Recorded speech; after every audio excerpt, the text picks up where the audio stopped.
16절부터 20절까지 말씀을 통해서 부활하신 예수님이라는 제목으로 하나님 말씀 증거하겠습니다.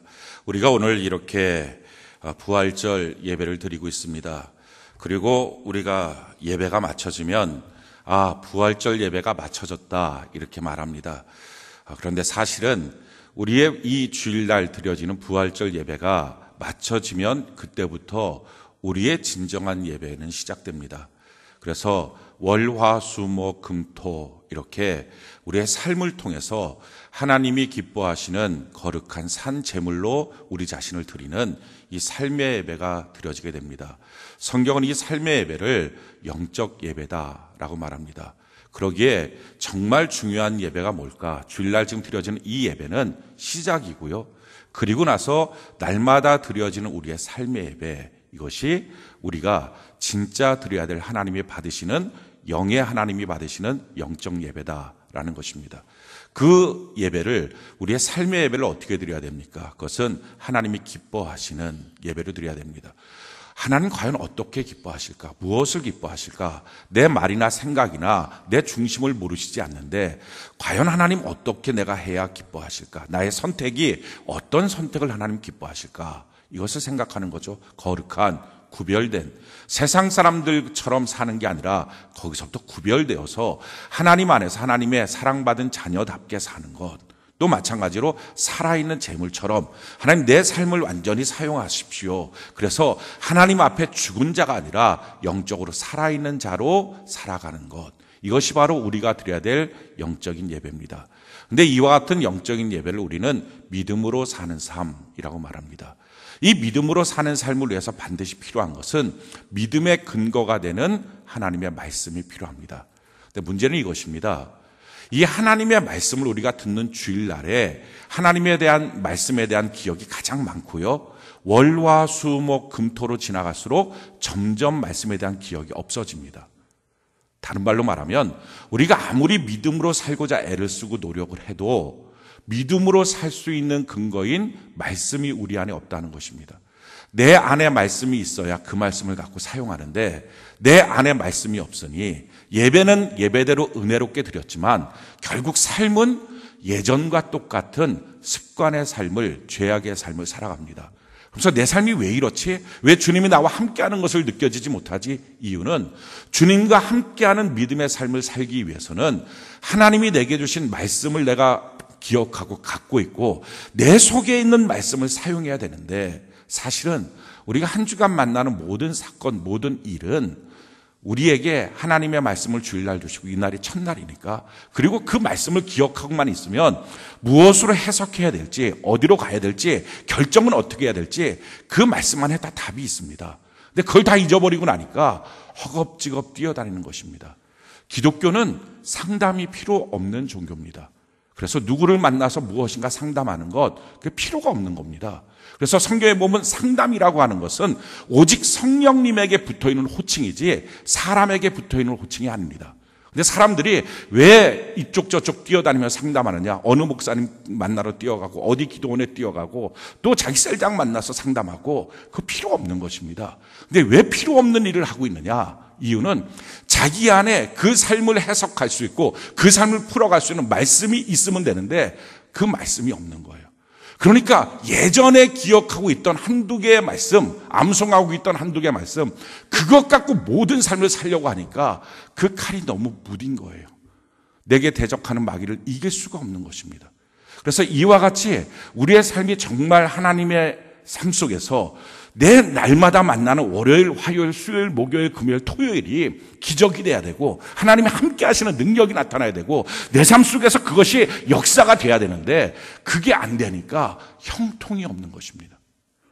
이런 형통의 삶을 살게 만드는 비결이 뭐냐? 그게 성경적 방법이 바로 묵상입니다.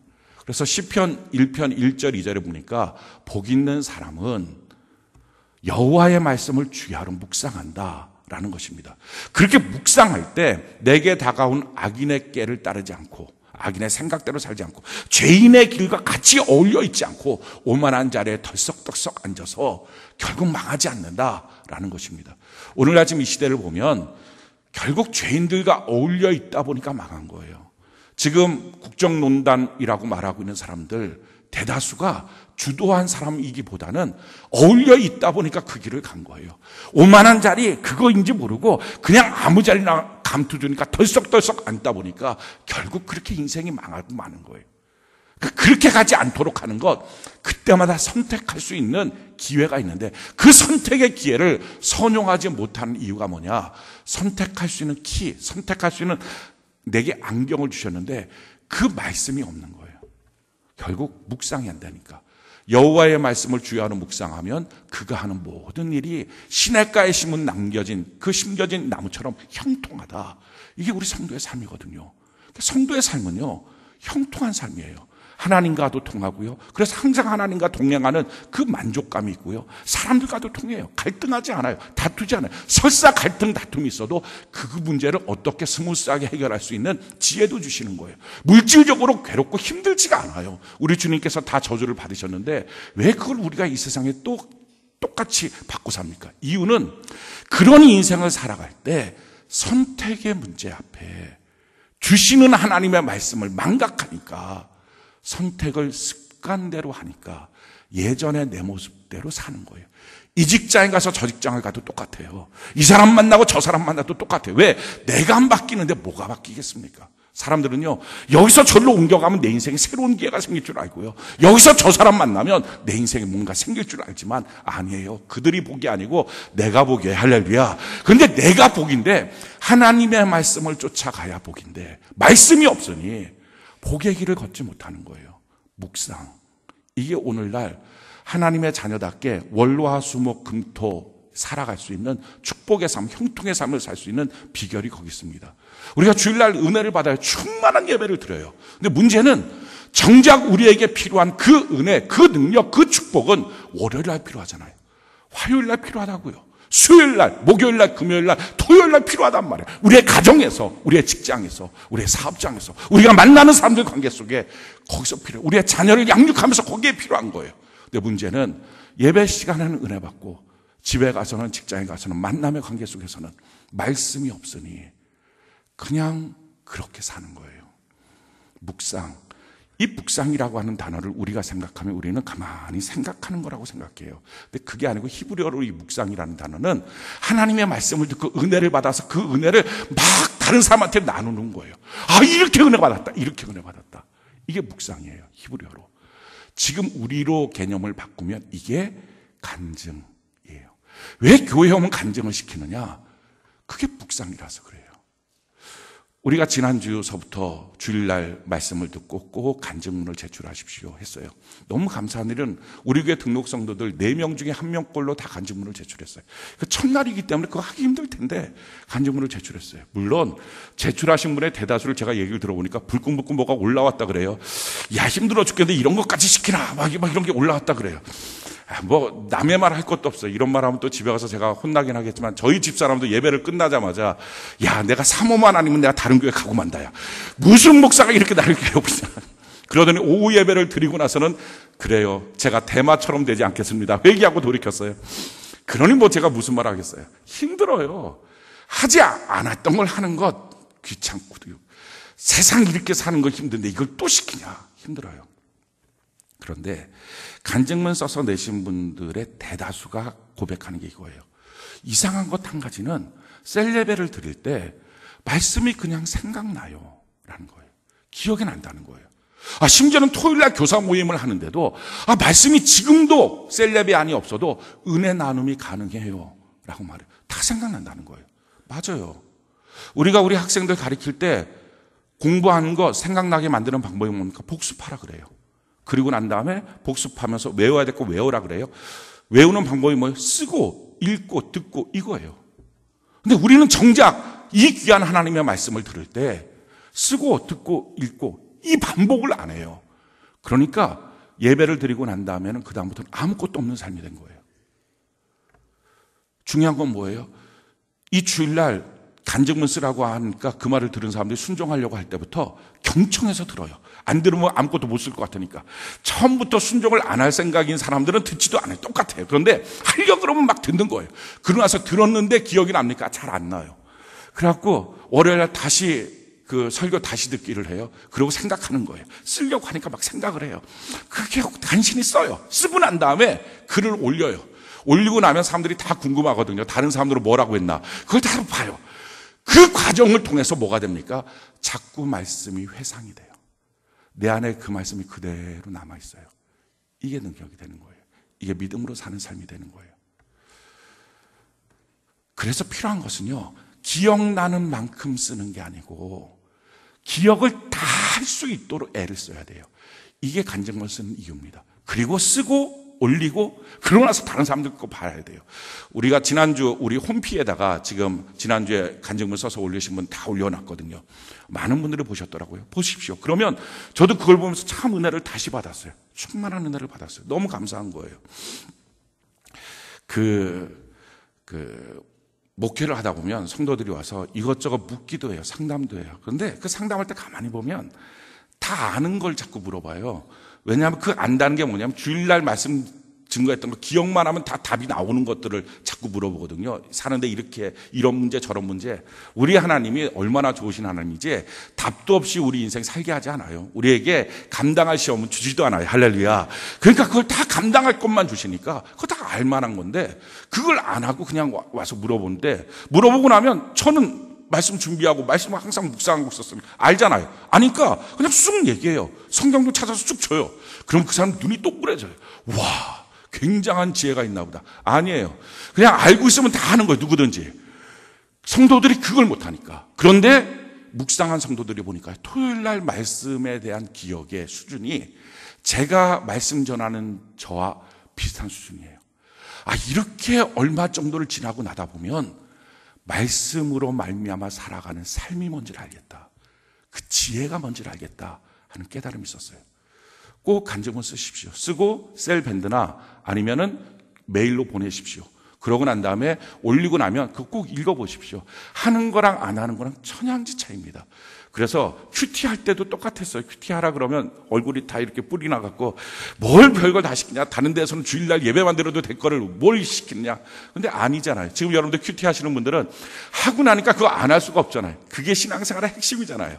똑같아요. 이제 이 간증문 쓰는 것이 습관이 되다 보면 참 놀라운 영적 거장이 되게 될 줄로 믿습니다. 할렐루야. 우리 신앙생활을 이렇게 멋지게 하는 거예요. 오늘 부활절입니다. 이 부활절은요, 우리 기독교를 기독교로 만드는 핵심. 이게 부활절이에요. 원래 유대교의 일부처럼 시작했어요. 예수님이 유대교에 있었으니까. 그래서 유대교 성전에서 말씀을 증거하시기도 했어요. 제자들도 유대교인들이 모이는 회당에서 말씀을 증거하겠어요. 그래서 유대교의 일부처럼 시작을 했는데 기독교가 완전히 기독교로 갈라서게 됐어요. 그래서 지금 우리의 기독교가 돼 있어요. 이렇게 갈라서게 됐던 근본적 이유가 뭐냐? 예배 드리는 날짜가 분리됐어요. 유대인들은 토요일날 예배를 드려요. 지금도. 근데 기독교인들은 지금 우리가 드리는 것처럼 주일날, 일요일날 예배를 드려요. 이 일요일날 예배를 드리면서 기독교인들이 초대부터 예수님의 제자들서부터 이 일요일을 다른 말로 붙였어요. 주의 날, 주일이라고 이름을 붙였어요. 우리가 주일, 주의 날이라고 이름을 붙이는 게 최근 와서 붙여진 게 아니고요. 예수님의 제자들서부터 붙인 거예요. 그럼 이 주의 날, 주일이 뭐냐? 이게 예수님이 부활하신 날이에요. 그래서 요한계시록 1장 9절 10절에 보면 예수님의 제자였던 요한이 이렇게 고백해요. 나 요한은 너희 형제요 예수의 환난과 나라와 참음에 동참하는 자라. 하나님의 말씀과 예수를 증언함으로 말미암아 반모라는 섬에 있었더니 주의 날에 내가 성령에 감동되어 내 뒤에서 나는 나팔 소리 같은 큰 음성을 들으니. 그가 요한계시록의 환상을 언제 보느냐? 주의 날, 지금으로 말하면 일요일, 주일날 봤다는 거예요. 그래서 그들이 주의 날에 모이기 시작했어요. 토요일날 안식일에 모이는 게 아니고. 이게 기독교가 됐던 사건이에요. 이처럼 부활은, 예수님의 부활은 기독교를 기독교로 만드는 핵심입니다. 그래서 성경이 이렇게 말해요. 고린도전서 15장 17절로 20절에 보면 그리스도께서 다시 살아나신 일이 없으면 너희의 믿음도 헛되고 너희가 여전히 죄 가운데 있을 것이요 또한 그리스도 안에서 잠자는 자도 망하였으리니 만일 그리스도 안에서 우리가 바라는 것이 다만 이 세상의 삶뿐이면 모든 사람 가운데 우리가 더욱 매우 불쌍한 자이리라. 그러나 이제 그리스도께서 죽은 자 가운데서 다시 살아나사 잠자는 자들의 첫 열매가 되셨도다. 예수님이 부활하지 않았으면 우리 신앙 다 헛거다라고 성경은 말하고 있습니다. 이처럼 부활이야말로 우리 신앙을 신앙답게 만드는 핵심입니다. 자, 그러면 예수님의 부활이라고 하는 것이 어떤 의미가 있습니까? 우리가 성경을 보면 크게 두 가지의 의미가 있습니다. 제일 첫 번째, 예수님의 부활의 의미는 예수님이 살아계신 하나님이시다라는 의미예요. 세상 사람들 다, 모든 사람들은요, 죽으면 끝이에요. 죽으면 심판받고 천국 아니면 지옥 가요. 다시 살아나는 사람이 없어요. 아무리 착하게 살았던 사람도 죽으면 그걸로 다시 돌아오지 못합니다. 돌아올 수 없는 길을 가는 거예요. 근데 예수님만 죽으셨다가 3일 만에 완전히 다시 살아나셨어요. 이 사실은 예수님이 그냥 사람이 아니라 하나님이다, 이걸 증명하는 거예요. 그래서 성경이 우리에게 이렇게 말합니다. 로마서 1장 4절 우리 같이 한번 읽어볼까요? 시작. 성결의 영으로는 죽은 자들 가운데서 부활하사 능력으로 하나님의 아들로 선포되셨으니 곧 우리 주 예수 그리스도시라. 우리 예수님, 그분이 누구냐? 능력으로 다시 살아나심으로 그분이 바로 하나님의 아들, 하나님이다 라고 하는 것이 증명되셨다라는 것입니다. 예수님이 하나님이시기 때문에 그 부활의 시각으로 십자가를 보는 거예요. 물론 십자가를 통해서 부활이 이르렀지만 우리의 관점은요, 부활을 통해서 십자가를 보는 거예요. 그러면 어떻게 됩니까? 예수님의 십자가의 모든 사역이, 예수님께서 십자가에 흘리신 모든 피는 단순한 인간의 피가 아니라, 선인의 피가 아니라, 의인의 피가 아니라 하나님의 피가 되는 거예요. 할렐루야. 하나님의 피가 되니까 그 피로 말미암아 내가 어떤 죄가 있어도, 내가 어떤 저주가 있어도, 어떤 질병이 있어도 다 하나님의 피로 말미암아 나음을 받게 되는 것입니다. 그래서 예수님의 십자가를 지금도 우리는 강력하게 믿을 수 있다는 거예요. 그래서 성경이 이렇게 말합니다. 사도행전 17장 31절에 이는 정하신 사람으로 하여금 천하를 공의로 심판할 날을 작정하시고 이에 그를 죽은 자 가운데서 다시 살리신 것으로 모든 사람에게 믿을 만한 증거를 주셨습니다. 그가 죽은 자 가운데서 다시 살아나심을 통하여 모든 사람, 그 모든 안에는 저와 여러분들이 있죠. 이 모든 사람들이 예수의 사건을, 그 십자가를, 그 성경을 믿을 수 있는 사건으로 우리에게 증거물로 주셨다라는 것입니다. 자, 두 번째, 예수님의 부활이 우리에게 어떤 의미가 있느냐? 예수님은 죽었다가 살아나셨어요. 그래서 영원히 우리와 함께 하십니다. 그래서 성경이 이렇게 말합니다. 요한계시록 1장 18절에 보니까 곧 살아있는 자라 내가 전에 죽었었노라 볼지어다 이제 세세토록 살아있어 사망과 음부의 열쇠를 가졌노니. 사망과 음부의 열쇠를 가지신 영원히 살아계신 우리의 하나님, 그 하나님이 어디에 계십니까? 예수님께서 피를 다 쏟아서 만드신 곳, 그게 교회거든요. 성경이 교회를 이렇게 설명하죠. 사도행전 20장 28절에 여러분은 자기를 위하여 또는 온 양떼를 위하여 삼가라. 성령이 그들 가운데 여러분을 감독자로 삼고 하나님이 자기 피로 사신 교회를 보살피게 하십니다. 하나님이 자기 피로 사신 교회. 교회는요, 그냥 사람들끼리 모여있다 흩어지는 예배 군집이 아니라 하나님이 십자가에서 그 피로 다 쏟아서 만드신 곳이 교회인 줄로 믿습니다. 그리고 나서 우리 예수님이 부활하셔서 이 교회의 머리가 되신 거예요.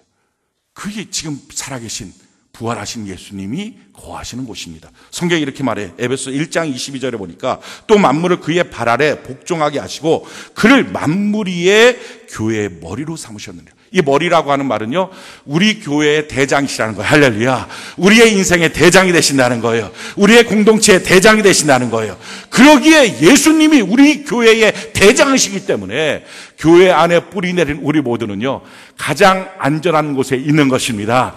우리 주님이 책임져 주십니다. 잠깐 인생에 고비가 있어도 결국 그 안에 뿌리 내리고 있으면 예수님이 우리를 인도하고 가십니다. 이것이 바로 우리가 부활하신 예수님, 지금 우리와 함께 하시는 교회의 머리 되신 예수님. 그래서 교회가 뭡니까? 그의 몸이니 만물을 충만하게 한다. 우리는 예수 안에서 모든 것이 충만하게 될 줄로 믿습니다. 우리가 지금 모여 있을 때 우리 자신은 부족한 것, 연약한 것 너무 많지만 그 능력의 예수님, 하나님이 우리의 대장 되시니 우리 주님 안에서 넉넉한 삶을 살게 될 줄로 믿습니다. 자, 그렇다면 이 부활하신 예수님, 우리의 대장 되시는데 이 예수님과 더불어 어떻게 살까 하는 거예요. 사실은 예수님이 우리의 대장 되시고 예수님이 우리를 책임져 주시고 인도하신다, 이게 중요하지만요, 그것보다 더 중요한 건 이거예요. 그렇다면 그 예수님을 모시고 우리는 어떻게 살아야 될 것이냐. 그 삶의 방식이 틀려서 그 혜택을 못 누리는 거예요. 많은 경우들이 삶의 방식이 잘못되다 보니까 못 누리는 거예요. 가정이라고 하는 하나님의 기가 막힌 행복한 터전을 만들어 놨어요. 근데 가정이라고 하는 이것을 사용을 어떻게 해야 될지 모르니까 불행한 거예요. 원래 가정이 불행한 게 아니라 사업장이라고 하는 하나님의 기가 막힌 축복의 터전을 만들어 놨어요. 하나님의 은혜와 복으로 채워놨어요. 그리고 그 가정에, 그 사업장에 우리 주님은 대장이 되시죠. 그런데 그걸 어떻게 운영해야 될지를 모르니까 결국은 그 혜택을 못 누리는 거예요. 똑같아요. 우리의 인생 예수님이 우리의 대장 되시는데 그 예수님과 더불어 우리가 어떻게 살아야 될 것이냐, 이걸 안다는 것은 참 중요합니다. 자, 그러면 부활하신 예수님이 무엇을 하셨느냐, 우리가 이걸 통해서 우리가 어떻게 살아야 되는지를 깨달을 수 있습니다. 오늘 본문 말씀에 보면 마태복음 28장 16절로 20절에 부활하신 예수님께서 그 제자들을 만나서 무엇을 어떻게 하셨는지를 알 수 있습니다. 이걸 통해서 우리가 어떻게 부활하신 예수님, 우리의 대장 되신 예수님을 모시고 신앙생활을 할 것인가, 아니 신앙생활뿐만 아니라 우리의 인생을 살아갈 것인가, 이걸 우리가 깨달아야 됩니다. 자, 제일 첫 번째 16절 우리 같이 한번 한 목소리 한번 읽어봅시다. 시작. 11 제자가 갈릴리에 가서 예수께서 지시하신 산에 이르러. 제일 첫 번째는요, 11 제자가 이렇게 시작합니다. 원래 예수님은 12명을 제자로 뽑았어요. 근데 우리가 아는 것처럼 가룟 유다 한 명이 실패한 제자가 됐어요. 결국 자살했어요. 우리 인생은 시작이 반입니다. 그런데 끝까지 잘하는 것은 전부예요. 아무리 시작이 좋아도 끝이 안 되면 그건 불행한 거예요. 아무리 아름다운 결혼식 해도 끝이 아니면 안 되는 거예요. 아무리 멋진 사업장 이루어도 끝이 안 되면 아닌 거예요.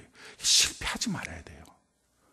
우리 인생 살면서 가정도, 사업장도, 인생도, 직장도, 인간관계도 실패하지 말아야 돼요. 근데 특별히 다른 것들은 조금 실패해도 가장 근원적인 것 실패하면 안 되는데 그게 신앙이에요. 나머지 것들 좀 실패해도 다시 일으킬 수 있는 힘이 있어요. 어디에? 예수 안에. 그게 신앙생활이거든요.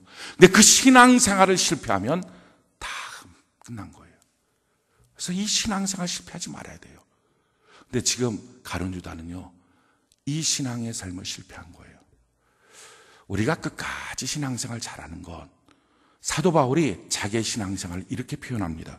디모데후서 4장 7절 이하에 보니까 나는 선한 싸움을 싸우고 나의 달려갈 길을 마치고 믿음을 지켰으니 이제 후로는 나를 위하여 의의 면류관이 예비되었으므로 주 곧 의로우신 재판장이 그날에 내게 주실 것이며 내게만 아니라 주의 나타나심을 사모하는 모든 자에게니라. 사도 바울은요, 믿음의 선한 싸움 싸우고 내가 믿음을 끝까지 지키고 주님 앞에 끝까지 서 있었다.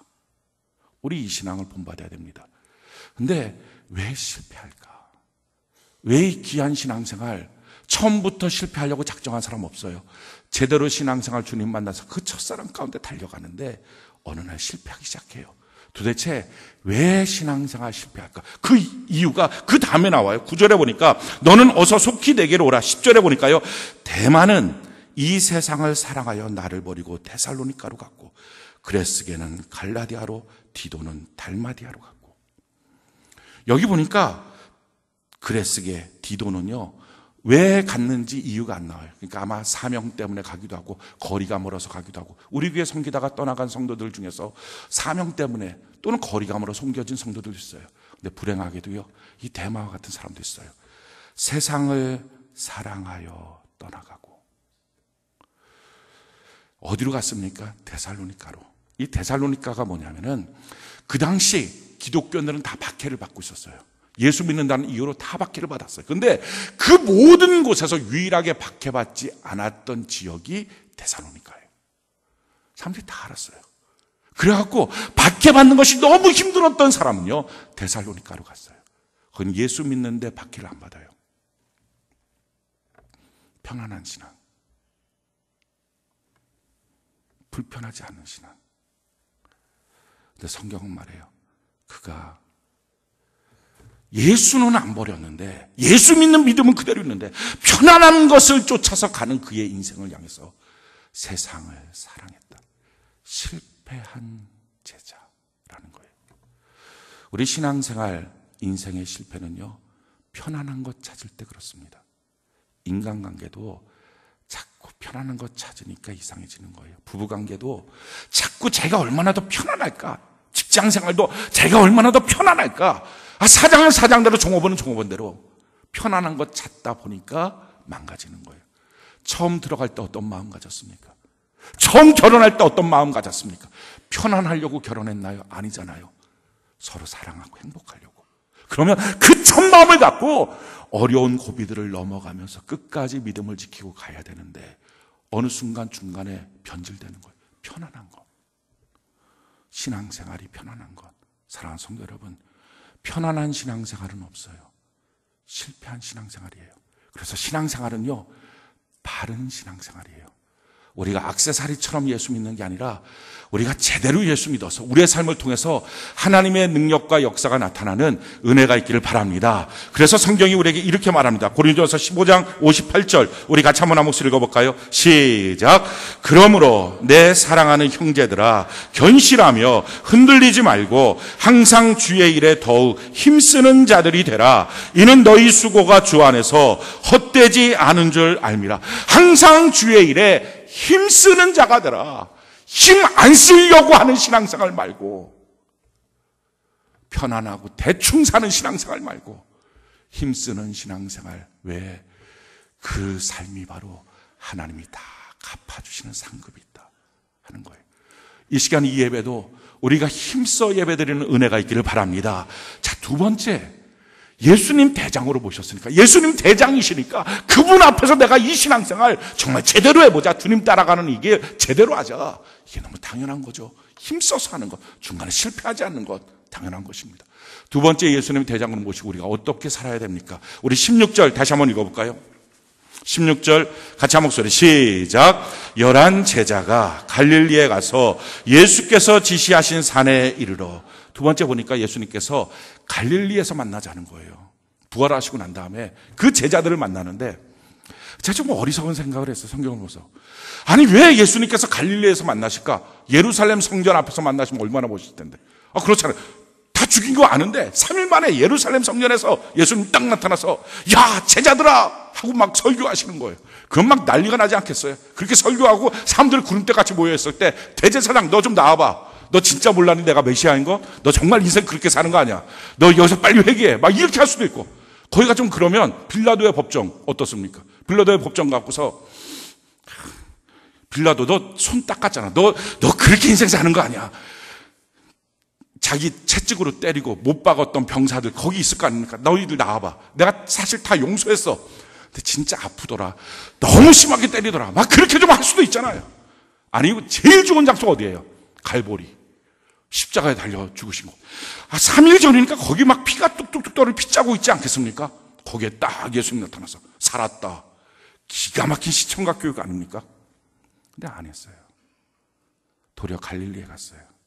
왜요? 예수님은 부활하신 하나님의 능력을 자기를 나타내고 자기가 원하는 것을 채우는 데 사용하지 않았어요. 예수님을 대장으로 모신 우리 공동체, 교회 공동체, 신앙생활의 핵심은요, 주님께 기도하는 능력을, 주를 믿고 순종하는 능력을 자기 사리 사욕을 위하여 쓰지 않는 거예요. 처음부터 욕심으로 신앙생활하니 신앙생활의 중간에 아무것도 아닌 것처럼 여겨지는 거예요. 어떤 사람 신앙생활 하다가 신앙생활 아무것도 아니라고. 저는 꼭 그렇게 말해요.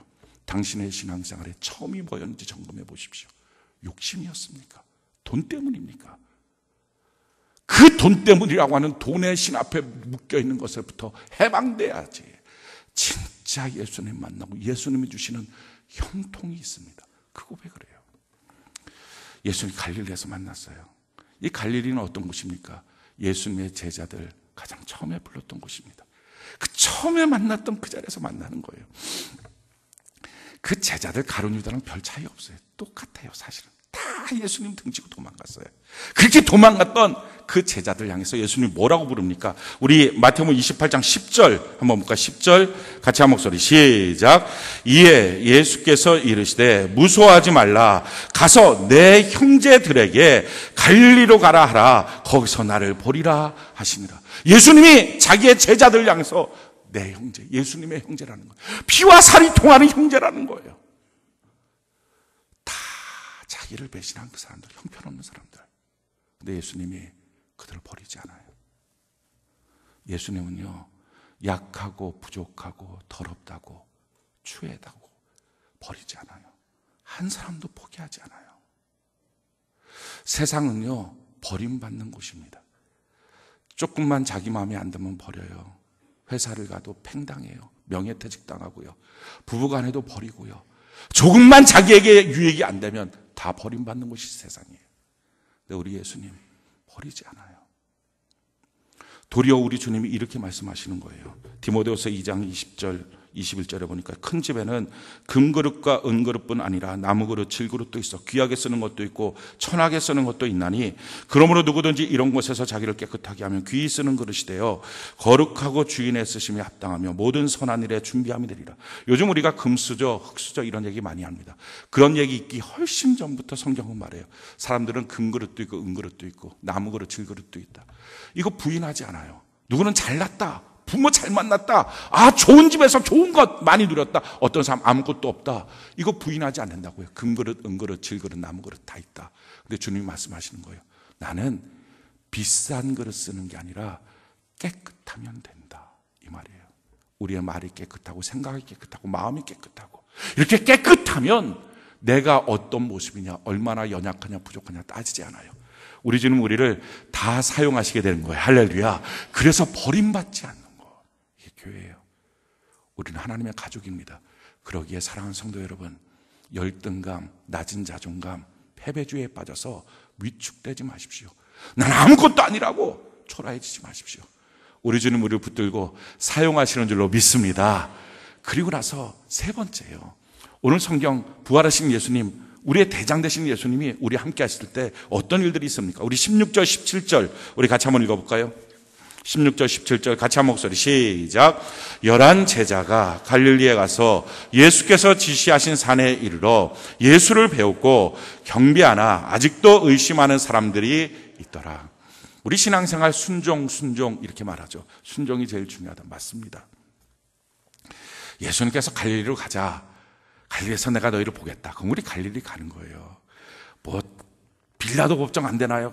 갈보리산 언덕 안 되나? 이런 거 따지지 말고 갈릴리 만나자. 아멘. 가는 거예요. 근데 그 가는 게 사람들의 마음이 다 똑같지는 않아요. 이 성경에 보니까 여전히 의심하는 사람도 있었대요.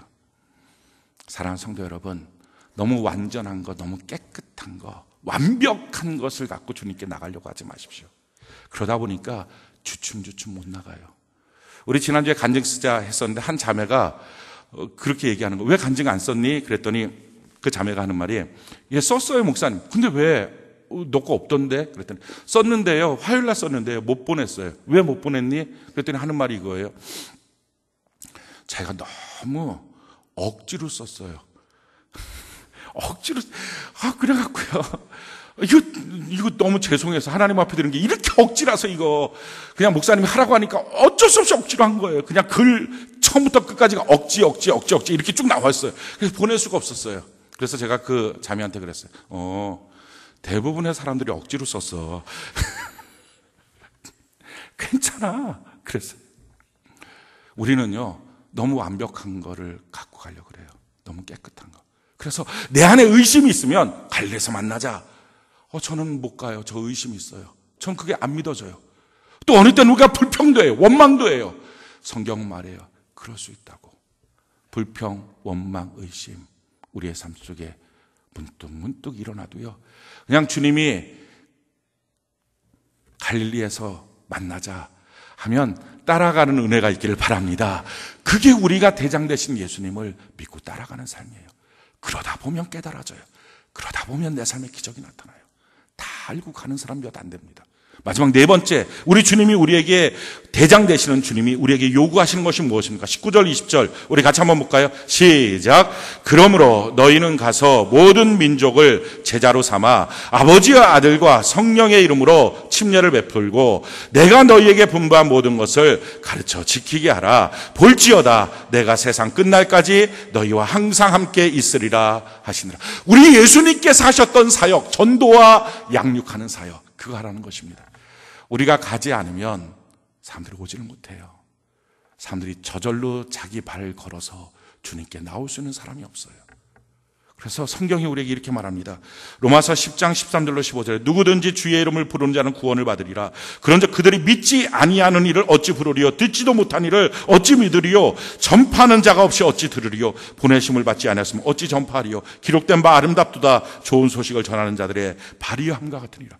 우리가 전하지 않는데 어떻게 듣고 그들이 믿겠느냐? 믿음은 다 구원을 받는데 라고 성경은 말하는 거예요. 예수님이 하셨던 사역, 전도와 양육의 사역, 그 남겨진 사역을 우리가 대장 되신 예수님을 모시고 하는 것입니다. 자, 이처럼 대장 되신 예수님을 모시고 우리가 이렇게 살아가면 우리의 삶에 어떤 역사가 있습니까? 우리 18절 같이 한번 읽어볼까요? 18절 같이 한 목소리 시작. 예수께서 나 말씀하여 이르시되 하늘과 땅의 모든 권세를 내게 주셨습니다. 우리 예수님은 하늘과 땅의 모든 권세를 갖고 계십니다. 믿습니까? 이 놀라운 권세를 갖고 계신 이 예수님, 우리의 대장 되시잖아요. 그 예수님이 말씀하시는 거예요. 내가 세상 끝날까지 너희와 항상 함께 있으리라. 그럼 된 거예요. 우리 주님, 대장 되신 우리 예수님 모시고 우리 신앙생활 하면서 끝까지 하도록 주님 나 포기하지 않겠습니다 하는 믿음의 고백을 갖고요. 어떤 때는 주님이 하라고 하는 말씀 앞에 내가 의심도 들고 어떤 때는 원망도 불평도 있지만 하라고 하시는 걸 내가 갑니다. 그러면서 고백하는 거예요. 날 버리지 않으실 하나님, 내가 더럽고 추하고 냄새난다고 나를 팽개치지 않으실 주님, 내가 주님을 믿습니다. 세상에서 다 버림받아도 주님만 버리지 않으면 하늘과 땅의 모든 권세를 갖고 계신 주님이 나의 대장이니 나는 회복됩니다. 그리고 주님이 남겨준 그 사명, 전도하고 양육하는 이 사명 감당하면서 끝날까지 나와 함께 하실 주님을 신뢰합니다 하는 믿음으로 대장 되신 예수님 모시고 살아가면 우리의 삶에 이 능력과 권세가 있는 형통의 삶을 살게 될 줄로 믿습니다.